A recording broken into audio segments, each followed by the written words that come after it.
Manchester test से पहले भारत के कोच और कप्तान के सामने मुंह बाई खड़े 3 सवाल। लॉर्ड्स में गंवाया मौका, मैनचेस्टर में भी ऐसा रिकॉर्ड, भारत के लिए सीरीज जीतना हुआ मुश्किल। चौथे टेस्ट से पहले ही टीम इंडिया को हर हाल में ढूंढने होंगे इन 3 सवालों के जवाब। भारत और इंग्लैंड के बीच मौजूदा 5 मैचों की टेस्ट सीरीज, उसके 3 मुकाबले खेले जा चुके हैं। लॉर्ड्स में 22 रनों की शानदार जीत के बाद मेजबान टीम ने 2-1 से बढ़त अपने नाम कर ली है। अब भारतीय टीम के लिए यहां से सीरीज में वापसी करना जरूरी हो गया है, लेकिन आगे की राह टीम इंडिया के लिए आसान नहीं होने वाली। अगला टेस्ट मैनचेस्टर के ओल्ड ट्रैफर्ड में खेला जाएगा। वहां भारत कभी भी टेस्ट नहीं जीता है। 89 साल से भारत को यहां टेस्ट जीत का इंतजार है। लॉर्ड्स में भारत के पास सुनहरा मौका था सीरीज में बने रहने का और बढ़त लेने का। इस मैदान पर भारत ने पिछले 10 से 12 सालों में अच्छा प्रदर्शन किया था, लेकिन यहां मिली हार से सभी समीकरण उलट पुलट हो गए। फिर आगे चुनौतियां हैं मैनचेस्टर और कैनिंगटन ओवल की।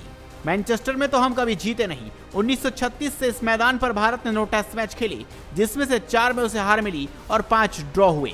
देखना होगा कि बर्मिंघम के बाद मैनचेस्टर की भी बादशाहत शुभमन गिल खत्म कर पाते हैं या नहीं। वहीं ओवल की कंडीशन सभी ने देखी है।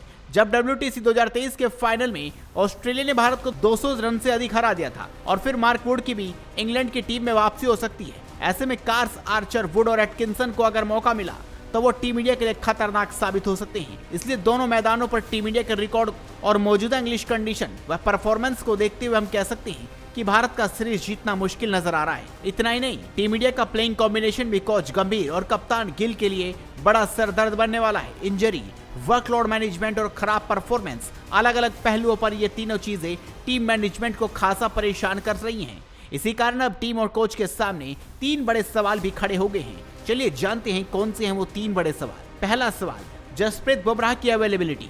गौरतलब है कि सीरीज से पहले ये ऐलान हो गया था कि बुमराह दूसरा और चौथा टेस्ट मैच नहीं खेलेगी। ऐसा अभी तक देखा भी गया है। पहले टेस्ट में मिली हार और टीम इंडिया के पिछड़ने के बावजूद उन्हें नहीं खिलाया गया था। अब यही पोजीशन चौथे टेस्ट के लिए भी आ गई है, जब भारत 1-2 से सीरीज में पिछड़ रहा है। मगर बुमराह का खेलना मुश्किल नजर आ रहा है। ऐसे में उनकी जगह किसे मौका दिया जाए, ये भी बड़ा सवाल है। प्रसिद्ध 2 मैचों में बहुत पिट चुके हैं। आकाशदीप भी तीसरे टेस्ट में पूरी तरह फिट और सहज नजर नहीं आए। ऐसे में अर्शदीप सिंह कितने कारगर होंगे ये भी पता नहीं है, क्योंकि उन्होंने न कभी टेस्ट खेला है और न इंग्लिश कंडीशंस का उन्हें अनुभव है। दूसरा सवाल, करुण नायर का फ्लॉप शो, नंबर 3 पर विचार। नंबर 3 की पोजीशन और करुण नायर का परफॉर्मेंस पहले टेस्ट से चिंता का विषय बना हुआ है। पहले टेस्ट में साई सुदर्शन ने नंबर 3 पर खेला था, लेकिन वो भी फ्लॉप थी।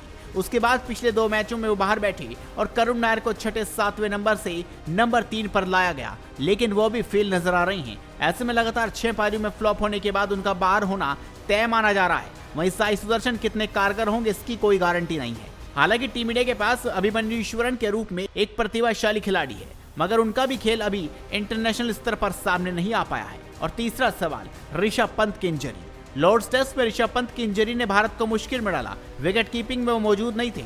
22 में भारत ने दूसरी पारी में 25 रन लुटा दिए।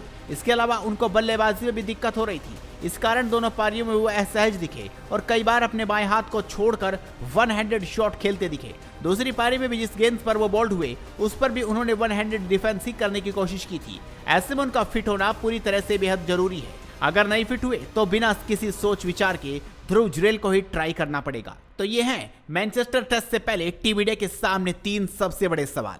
आप इस खबर पर अपनी राय दीजिए, इस खबर को शेयर कीजिए और जुड़े रहिए हेडलाइंस स्पोर्ट्स के साथ।